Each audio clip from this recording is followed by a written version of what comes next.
திருவண்ணாமலையில் தலைக்கு வெளியே 2 கிலோ கட்டியுடன் பிறந்த ஆண் குழந்தையை அப்பகுதி மக்கள் வேதனையுடன் பார்த்துச் செல்கின்றனர். திருவண்ணாமலை மாவட்டம் ஆரணி அடுத்த வேலப்பாடி கிராமத்தைச் சேர்ந்த கூலி தொழிலாளி பாலமுருகனின் மனைவி பரமேஸ்வரி.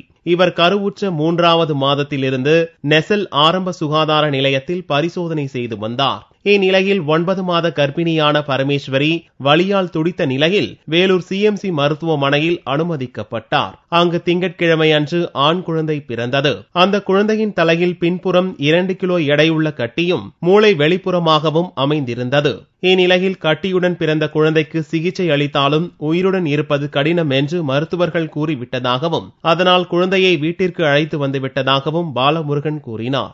மாதம் குழந்தை நல்லா இருக்குனாங்க. 9ஆம் மாதம் வரைக்கும் ஸ்கேன் பண்ணாங்க. சரி, அங்கதான் நல்லா இருக்குனாங்க.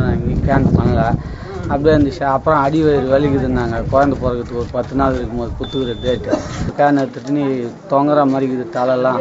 பிரைவேட் ஹாஸ்பிட்டல் இட்டுமே பாரு, கவர்மெண்ட் ஹாஸ்பிட்டல் இட்டு போனால் 2 உயிரும் காப்பாற்ற முடியாது. இது பெருசாக இருக்கு குழந்தை கட்டி நாங்கள் பாகம் ஆகிட்டு போனோம். அங்கே ஆகாது. நாங்கள் சிஎம்சியில் வந்து இது போல் சரி நாங்கள் சனிக்கிழமை பார்த்துட்டு 5 மணிக்கு சேர்த்தேன். சனிக்கிழமை 5 மணிக்கு சேர்த்துட்டு நேற்று வெடிகாலம்னா 3 மணிக்கு ஆச்சு. 1 லட்ச ரூபாய்னா கூட எங்கன்னா கடன் வாங்கி கட்டுறோம், காப்பாற்றி கொடுங்கன்னு கேட்டேன். இது என்னால் முடியாதுப்பா, 10 லட்ச ரூபா கட்டினா கூட எங்கே போனாலும் இது மொத்தம் இந்த மூளை மொத்தம் பின்னாடி வந்துட்டு இது மொத்தம் ஒன்றும் பண்ண முடியாது. வீட்டுக்கு எடுத்துன்னு போ, ஒரு 3 மணி நேரமோ 4 மணி நேரமோ தான் உயிரோடு இருக்கும். குழந்தைக்கு எந்த சொன்னையும் கிடையாது அப்படின்னு சொல்லிட்டு அம்மா வரைக்கும் ட்ரீட்மெண்ட் பார்த்துக்கிட்டு அடிக்கால என்கிட்ட 3 காலையெல்லாம் கொடுத்தாமிச்சிருந்தேன் சார். கட்டியுடன் பிறந்துள்ள அந்த குழந்தையை அப்பகுதி மக்கள் வேதனையுடன் பார்த்து செல்கின்றனர்.